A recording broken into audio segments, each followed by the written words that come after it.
Shalom, shalom, frères et sœurs en Yahshua, c'est encore Aljonim. J'espère que vous allez bien en ces temps de confusion pour certains et de clarté pour d'autres. C'est toujours comme ça, de toute façon, donc il n'y a rien de nouveau sous le soleil. Je ne vais pas vous parler de ces temps-là parce que entre les gens qui pratiquent la divination, d'autres qui essaient de surfer sur ça pour se donner une importance, euh, pour moi, ça n'a pas d'importance, ok? Ce qui a de l'importance, c'est d'autres aspects de cette période-là qui, euh, qui sont très, très intéressantes, mais c'est pas l'objet de mon partage. Euh, Aujourd'hui, je voulais vous parler de quelque chose que je parlais depuis un bon moment. Euh, c'est pourquoi on dit le Fils unique? Qu'est-ce que ça veut dire le Fils unique? Est-ce que, en réalité, le Tout-Puissant a un Fils, en plus unique? C'est, euh, les Écritures ne parlent pas de ça directement, mais on peut avoir certains aspects, donc c'est pour ça qu'il faut la méditer, et pour voir le caractère unique. Qu'est-ce que ça signifie en fait? Il y a par exemple depuis un moment, euh, on essaie de parler, de prendre certains termes et tout. C'est pour ça que je fais des fois attention. Je ne parle pas de certains mots parce que je sais que ça va dans la dérive par moment, comme par exemple le mot esclave. Même moi, donc je suis pas en dehors de ça. Quand j'ai commencé à lire les Écritures, euh, je faisais pas attention aux mots comme ça. Pour moi, un esclave, c'était comme un esclave, comme qu'on m'avait appris à l'école ou autour de moi. Mais en fait, dans les Écritures, esclave ne veut pas dire la même chose que ce qu'on apprend aujourd'hui quand on dit la traite négrière, etc. C'est pas la même chose en fait. C'est pas du tout ça. Si le Tout-Puissant le permet, je vais faire cette vidéo-là. C'est pour ça que je l'annonce comme ça parce que c'est intéressant de savoir c'est quoi les schémas des gens quand ils parlent et à quel point ils sont perdus et quoi qu'ils sont dans le chemin de la vérité en fait. Mais il y en a d'autres qui m'ont dit et qui disent à mes frères pareil, hein, vous êtes prétentieux, vous connaissez tout, alors que c'est pas vrai en fait. On n'a jamais dit ça. Je pense pas qu'on a la prétention de dire ça, mais tout ce qu'on sait, c'est que quand la personne fait référence aux Écritures, soit il comprend pas, soit il dit pas tout exprès. Donc, c'est la même chose pour nous. Donc, c'est toujours intéressant d'avoir d'autres avis et aussi de prendre ta Bible toi-même. Si vraiment tu penses que tu es conduit par le Tout-Puissant, prends ta Bible, lis-la. Euh, Pourquoi venir souvent dans les pages des autres pour essayer de raconter des trucs? Aujourd'hui, regardez l'aberration qu'il y a. Les personnes qui disent que le Créateur est avec eux, ils désertent les places où ils sont ensemble, soi-disant, pour aller prier, soi-disant, le Créateur. Vous voyez l'aberration que c'est. Ça devient pathétique et même comique. Donc, ce qu'on dit toujours, le Créateur, c'est lui qui a le dernier mot. Criez comme vous voulez, faites ce que vous voulez. C'est lui qui va confondre quand il veut confondre, élever quand il veut élever et abaisser quand il veut abaisser. Regardez ce qui se passe vraiment sur cette planète. Donc c'est 10 planètes, mais on parle de globe. Donc il faut déjà comprendre comment la tête est foquée, en fait, on va dire d'une certaine manière. Donc je disais, pour ce que je voulais dire, c'est que les Écritures parlent de Fils unique. Alors il y a toutes sortes de théories là-dessus, mais euh, l'idée c'est pas de donner une théorie de plus, c'est pas ça. C'est au moins d'expliquer certains éléments qui peuvent expliquer pourquoi on dit Fils unique. Alors, on va aller dans Jean 1, 18, qui dit, personne n'a jamais vu le Créateur, donc c'est Christ qui dit ça. Euh, je pense pas, attendez, je vais simplement vous confirmer ça parce que je vais le mettre dans le contexte. Euh,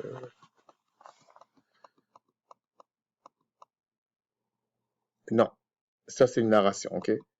Donc, bon, il paraît que c'est Luc qui a écrit, non, ça c'est Jean.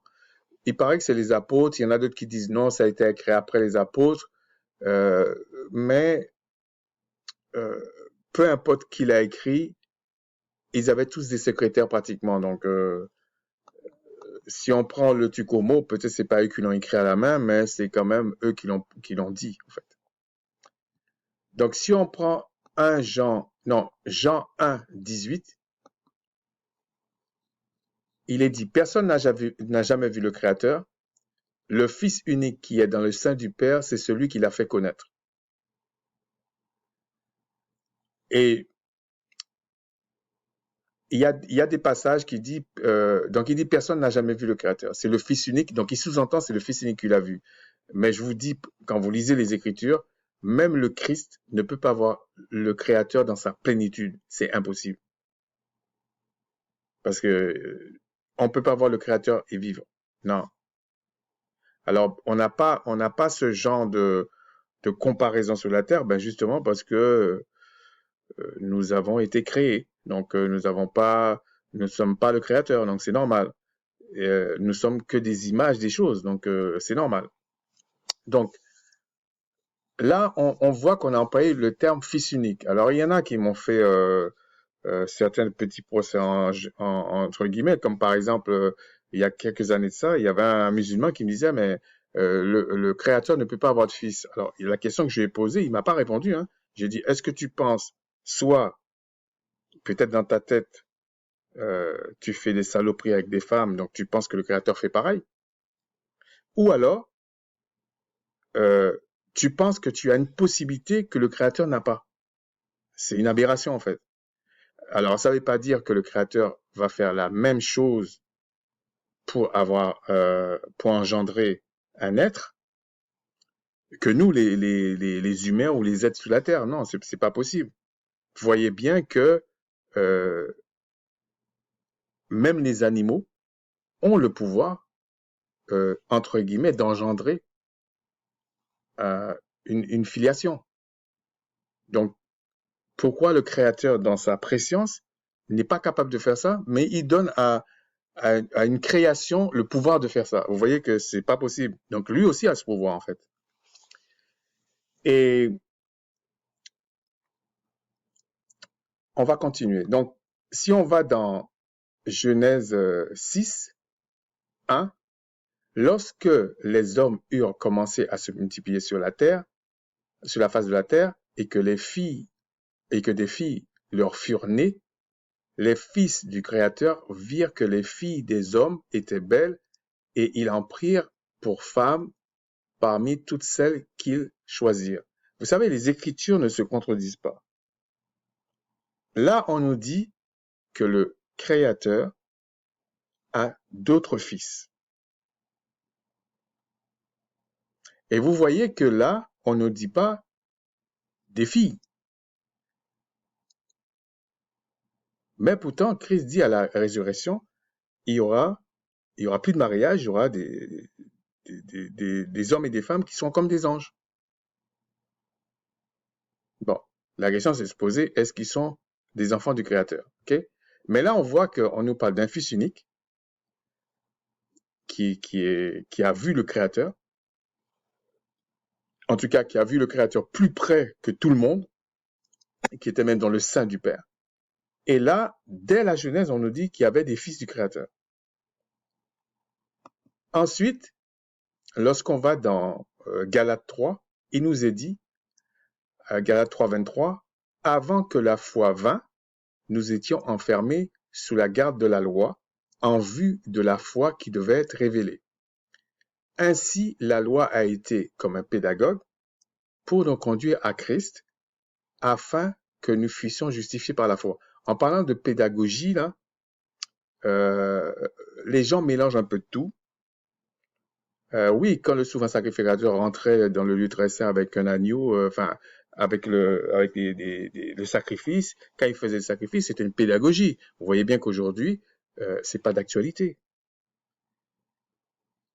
Mais eux, quand ils prennent certaines parties des Écritures, ils oublient le contexte, la façon de faire. Et eux, ils vont vous dire, mais certains vont vous dire, ouais, mais c'est une pédagogie, donc il faut tout virer. Mais en même temps, ils vont puiser là-dedans ce qu'ils veulent. C'est souvent comme ça qu'ils font. Mais si on continue, la foi étant venue, nous ne sommes plus sous ce pédagogue. Bon. Car vous êtes tous fils du Tout-Puissant par la foi en le Christ. Là encore, ils nous disent que nous sommes tous des enfants du Créateur. Mais quand vous lisez d'autres passages, on vous dit, oui, mais il y a une nuance. Vous êtes des enfants d'adoption. Ça dépend sous quel plan tu le prends, en fait. Et après, il continue, il dit, vous tous qui avez été baptisés en Christ et qui avez revêtu Christ. Et puis après, il dit, il n'y a ni juif, ni grec, ni esclave, ni libre. Il n'y a plus ni homme, ni femme, car vous êtes tous un en Christ. Alors, il y a des gens qui disent, non, il n'y a plus ni juif, ni grec, donc, mais ils comprennent même ce que ça veut dire, parce qu'il va plus loin que ça. Il dit, il n'y a ni homme, ni femme. Donc, en fait, le gars, quand il croit en Christ, il devait être ni une femme, ni un homme. Vous voyez que c'est pas comme ça qu'on lit les Écritures, parce que sinon, ça devient n'importe quoi, en fait.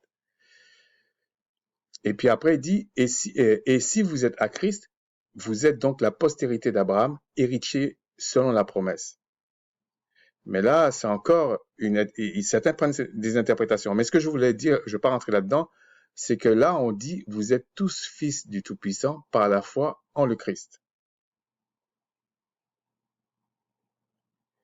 Mais dans tout ce que je vous ai montré, même quand on dit les fils de Tout-Puissant ont vu les filles de la terre, etc., après ça a donné des géants, on voyait qu'ils étaient quand même nés d'esprit. Vous voyez?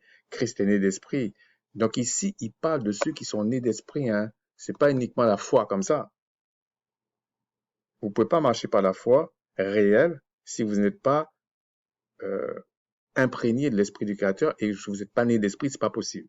Vous bricolez quelque chose, c'est pas grave, mais c'est pas ça que les Écritures parlent. Et à ce propos, je voulais vous parler de quelque chose pour faire une transition. Lorsqu'on lit les Écritures, en tout cas la partie après que le Christ soit venu, les gens disent, ouais, allez partout le monde, faites des disciples, etc. Mais quand vous regardez, à Éphèse, il y avait une seule église. À Rome, chez les Romains, il y avait un seul, par exemple. Et à Galate, etc., il y avait une seule église. Aujourd'hui, bon, si tu prends des villes très, très, très grandes, vous allez dire, oui, mais c'est normal qu'il y en ait plusieurs. Mais même dans des petits villages, il y en a plusieurs.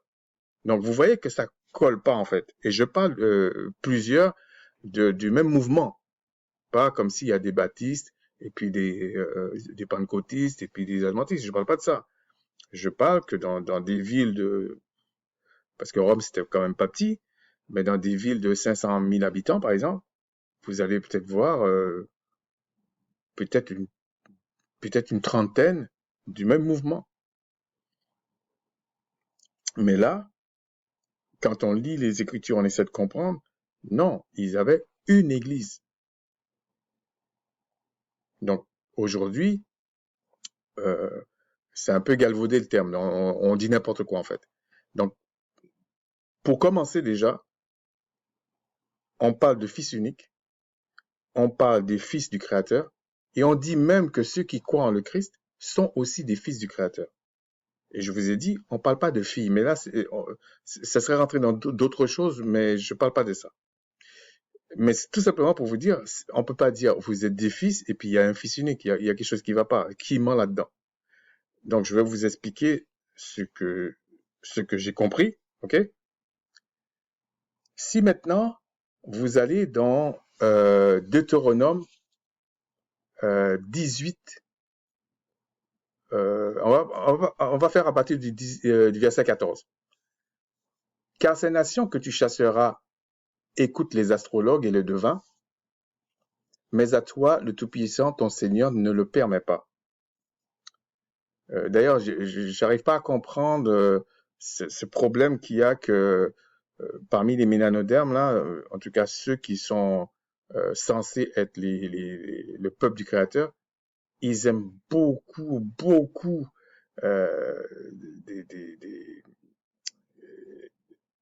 les histoires de magie, les histoires de... quand la chose est simple, là, non, ils ne croient pas. Il faut que l'autre vienne avec, je sais pas moi, une casserole ou n'importe quoi pour que lui croie. Je veux dire, c'est un peu aberrant. Donc il dit, le Tout-Puissant, ton Créateur, te suscitera du milieu de toi, d'entre tes frères, un prophète comme moi, vous l'écouterez. Il répondra ainsi à la demande que tu fis au Tout-Puissant, ton Seigneur, à Horeb, le jour de l'assemblée, quand tu disais que je n'entende plus la voix du Tout-Puissant, ton Seigneur, mon Seigneur, car je ne vois et que je ne vois plus ce grand feu, afin de ne pas mourir. Parce qu'avant, le Créateur allait direct. Hein. Donc, ils entendaient la voix, en fait. Le Tout-Puissant me dit, ce qu'ils ont dit est bien. Je le susciterai du milieu de leurs frères un prophète comme toi. Je mettrai mes paroles dans sa bouche et il leur dira tout ce que je lui commanderai. Et si quelqu'un n'écoute pas mes paroles, qu'il dira en mon nom, c'est moi qui lui en demanderai des comptes. Alors, les gens qui aiment bien dire le Créateur, il n'a pas d'ombre de variation, il change pas, sachez que c'est toujours d'actualité sa mentalité en fait. Mais le prophète qui aura l'audace de dire en mon nom une parole que je lui aurais point commandé de dire, ou qui parlera au nom d'autres dieux, ce prophète-là sera puni de mort. Peut-être diras-tu dans ton cœur, comment connaîtrons-nous la parole que le Tout-Puissant n'aura point dite? Quand ce que dira le prophète, ou le supposé prophète, n'aura pas lieu et n'arrivera pas, ce sera une parole que le Tout-Puissant n'aura point dite. C'est par audace que le prophète l'aura dite, n'aie pas peur de lui.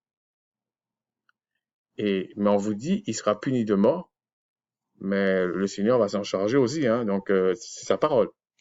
Mais ce qui m'intéresse là-dedans, c'est on va susciter un prophète comme Macha. Alors,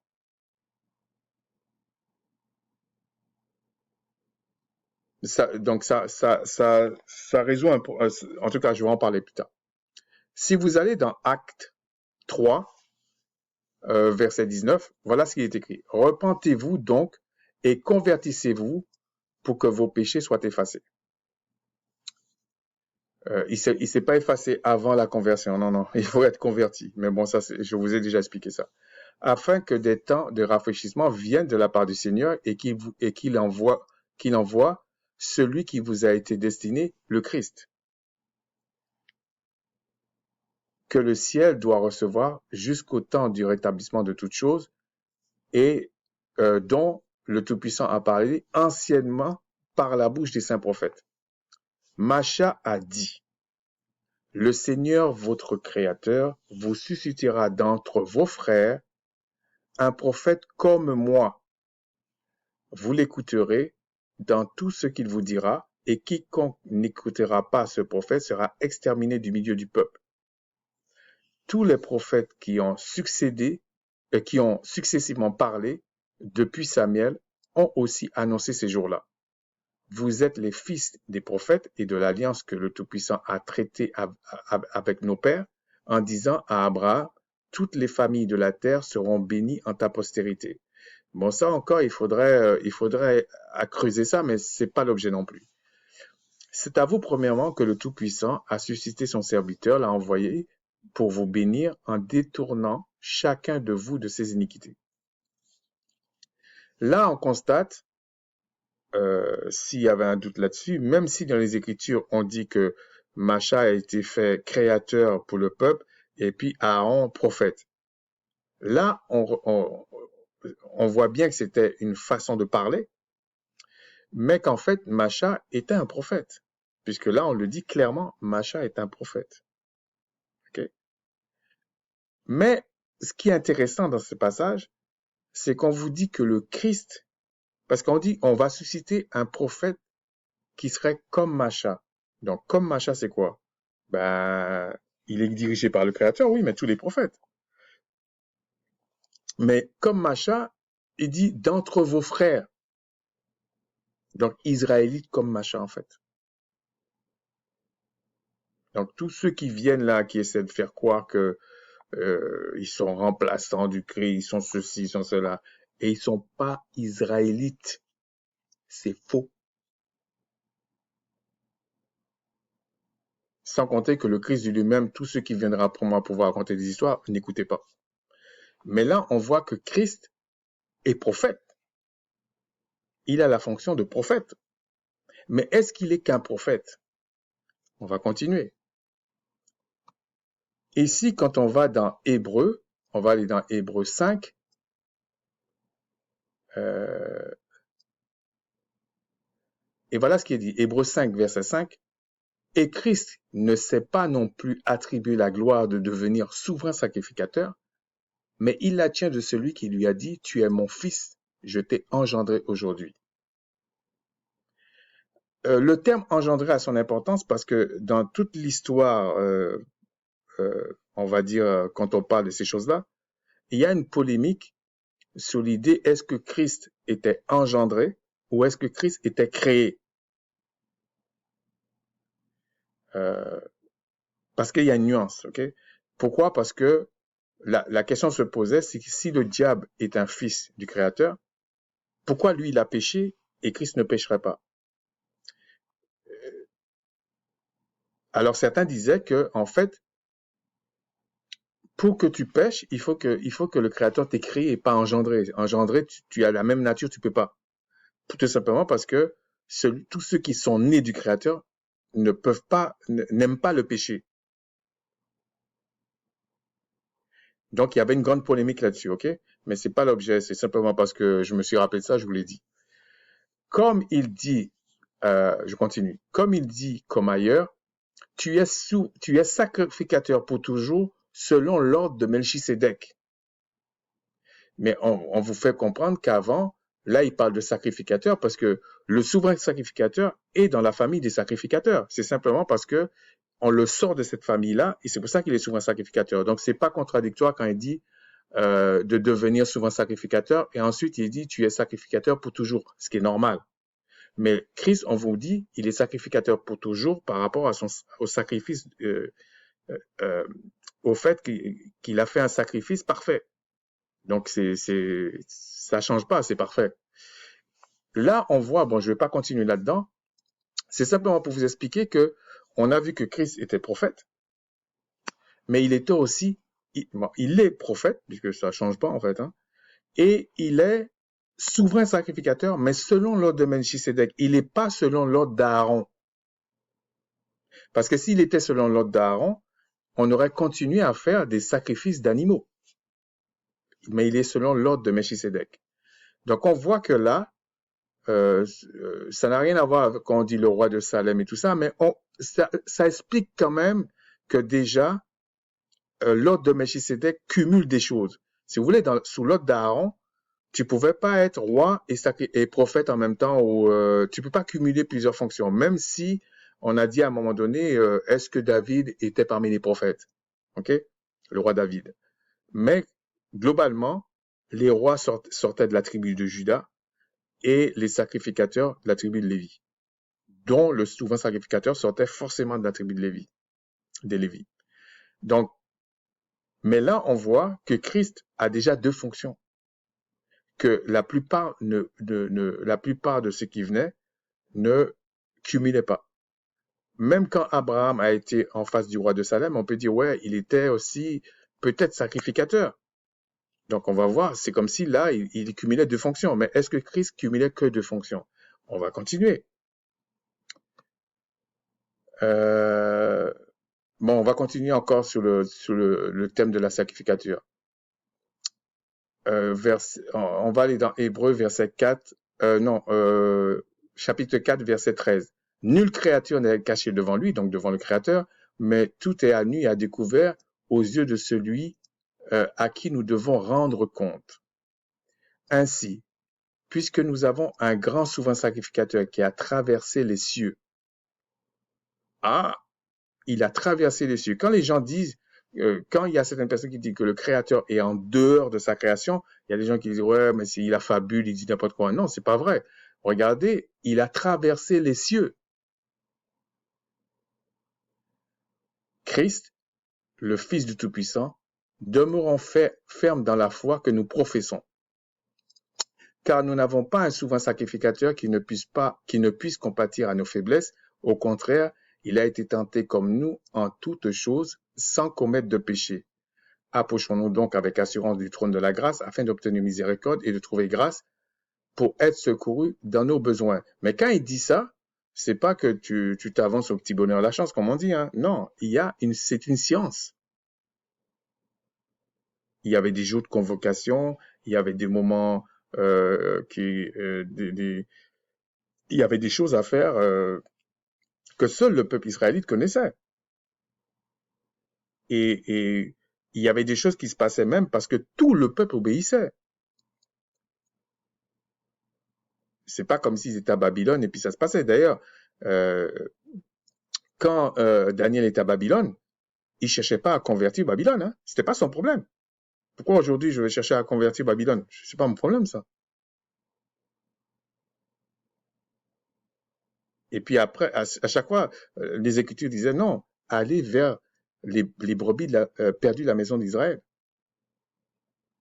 Alors ils ont dit ouais, mais ça veut dire que on va aller à la pêche comme font certains là qui connent chez toi, mais il n'y a pas que, il y en a qui font ils ont un terme pour ça, l'évangélisation, mais il y a un terme. Enfin bref, évangélisation dans les rues, ils demandent des autorisations et puis ils prennent ils disent on va faire ça dans une ville. Et puis ils vont petit bonheur la chance, non, c'était pas ça, hein. Ils allaient vers les enfants perdus de la maison d'Israël. Donc c'est pas du tout la même chose de ce qui se passe aujourd'hui en fait, hein.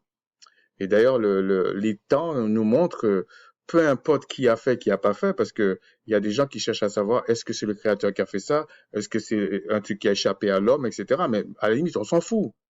Ce qui compte c'est celui qui maîtrise la chose, ok? C'est celui qui maîtrise le plan. Donc ça c'est le Tout-Puissant. C'est comme ça. Donc ici on voit qu'il parle encore que Christ est le Fils, mais en même temps il est souverain sacrificateur.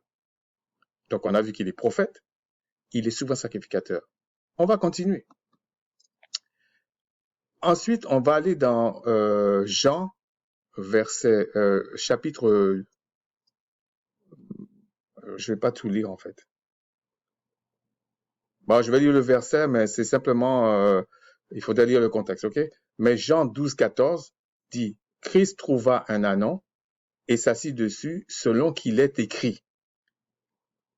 Ne crains point, fille de Sion, voici ton roi vient, assis sur le petit d'une ânesse. En fait, c'est une prophétie. Ton roi vient. Donc, il a déjà aussi la fonction de roi.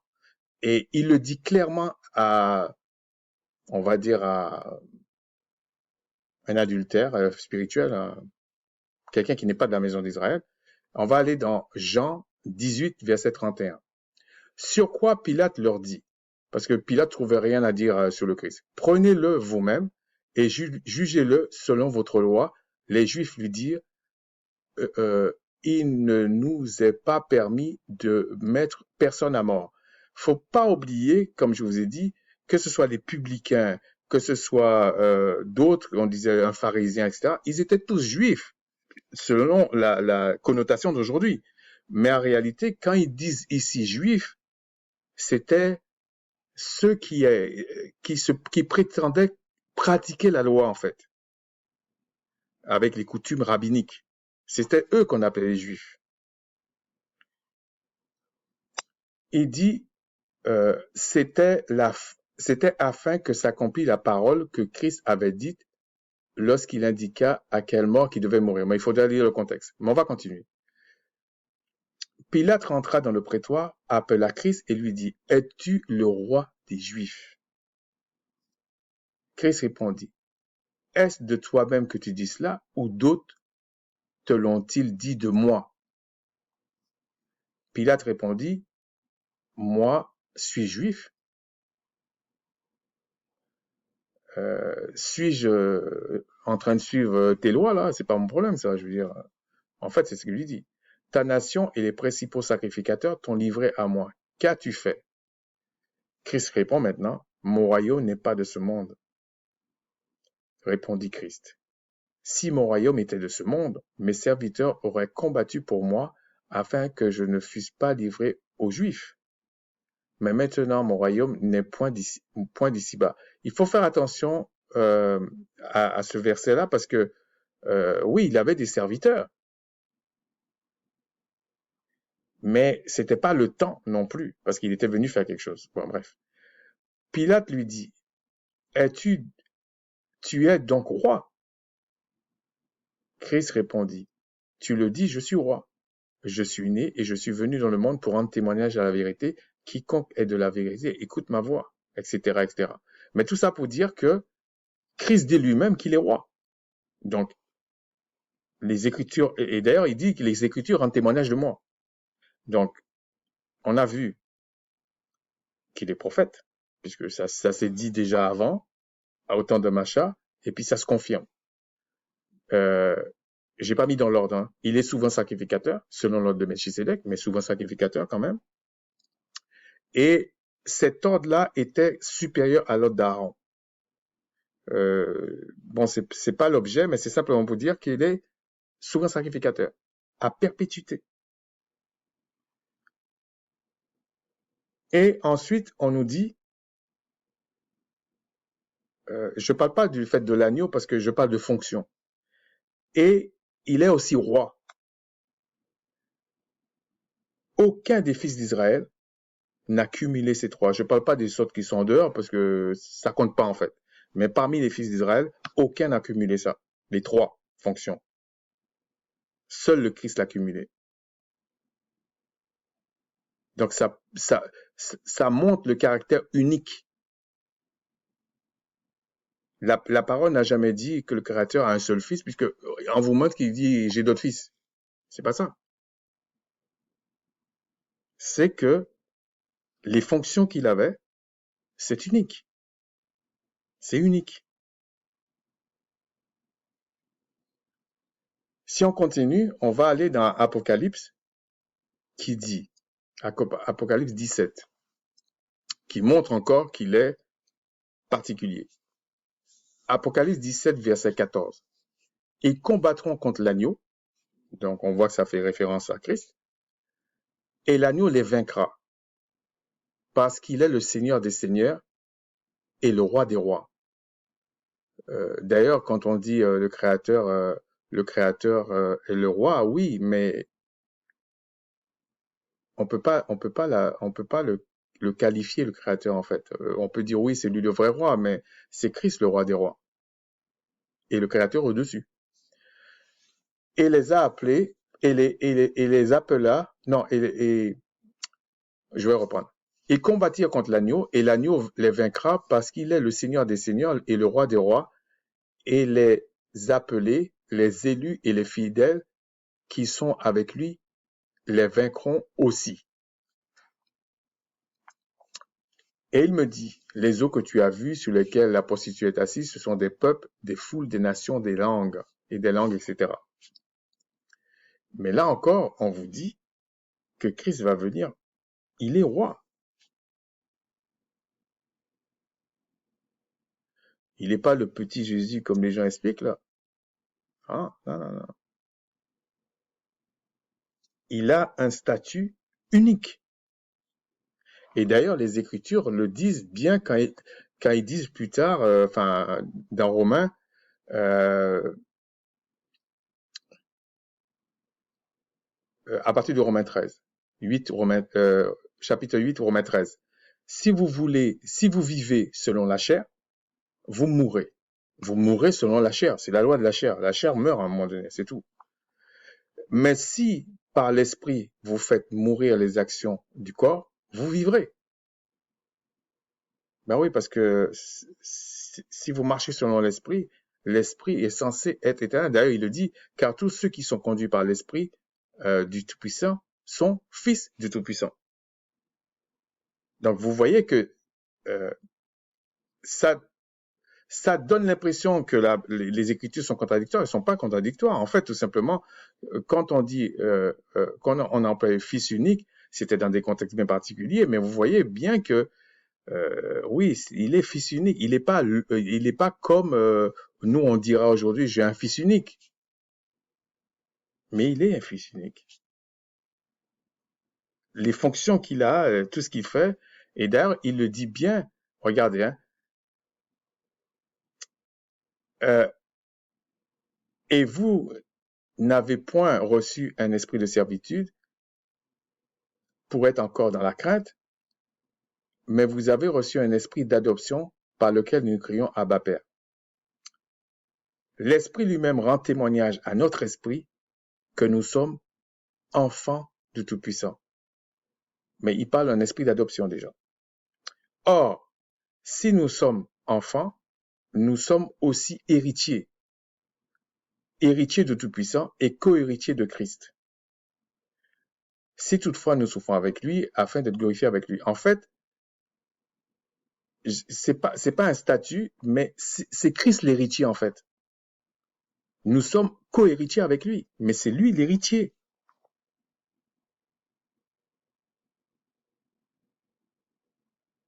Les, les, euh, les anges et tout ça, oui, ils bénéficient de beaucoup de choses dans le royaume, mais ils sont pas héritiers.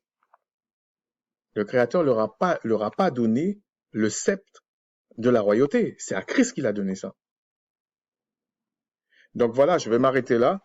C'était simplement un petit partage pour comprendre que le Christ cumulait des fonctions, alors que dans la société Abraham, non. Abraham, on peut dire il était prophète. Euh, on peut dire ça de Macha, qui était prophète. On peut dire David était roi, Salomon était roi, etc., etc. Mais cumuler ces fonctions, ces fonctions, on va dire, très, très spécifiques comme la prophétie, la sacrificature et la royauté, il n'y a que Christ qui les cumule. Personne ne va cumuler ça. Il n'y a que lui.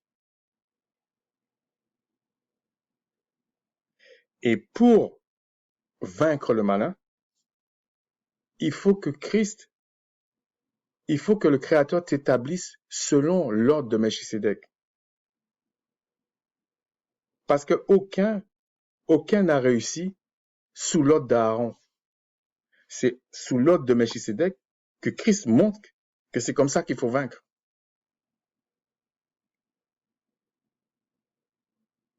Et sous l'ordre de Melchisédek, il faut que tu sois né d'esprit. Sinon, tu peux pas.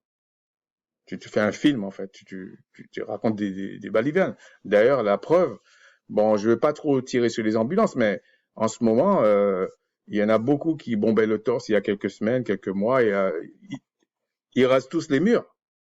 Parce que il paraît que même dans leur camp, ça frappe.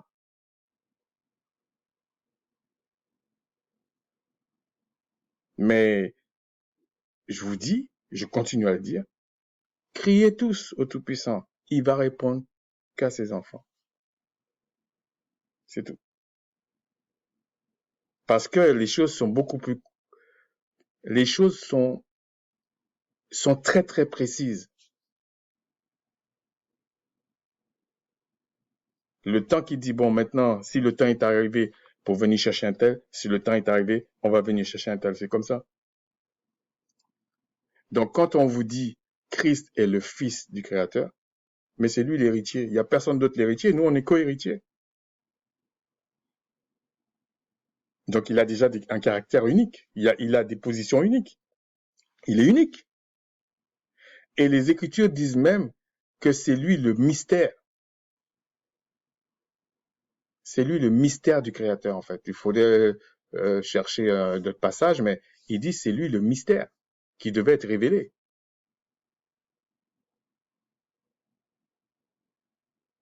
Donc, quand on dit, les Écritures disent, mais euh, il, il l'a mis au-dessus des anges, vous voyez bien que déjà le fait qu'il dit, le Créateur dit, on l'a mis au-dessus des anges, c'est par rapport à la puissance qu'il avait, oui, mais par rapport à sa position spirituelle. Donc, il avait un caractère angélique. Donc, s'il est comme ça, qu'est-ce qui fait qu'on dit le Fils unique? Ben, il faut fouiller dans les écrits et puis le Créateur euh, explique à qui il veut et fait comprendre à qui il veut, voilà. Mais ce qui est sûr, c'est que les Écritures ne se contredisent pas réellement. En fait, on a essayé de camoufler des choses, oui, c'est de bonne guerre, mais les Écritures en lui-même ne se contredisent pas. Donc, même si vous voyez que c'est marqué les fils du Créateur, après c'est marqué le Fils unique, après on dit que vous êtes des enfants du Créateur, mais déjà c'est pas les mêmes positions et c'est pas le même sceptre. Même si on dit le royaume qui va venir, c'est un royaume de rois, de sacrificateurs, etc. Mais tu vas pas cumuler les choses comme le Christ, hein. Sinon, il faut passer par le même chemin. Et malheureusement, comme tu es né, si tu es du Créateur, tu es né d'esprit, mais il faut que le sang de Christ te justifie.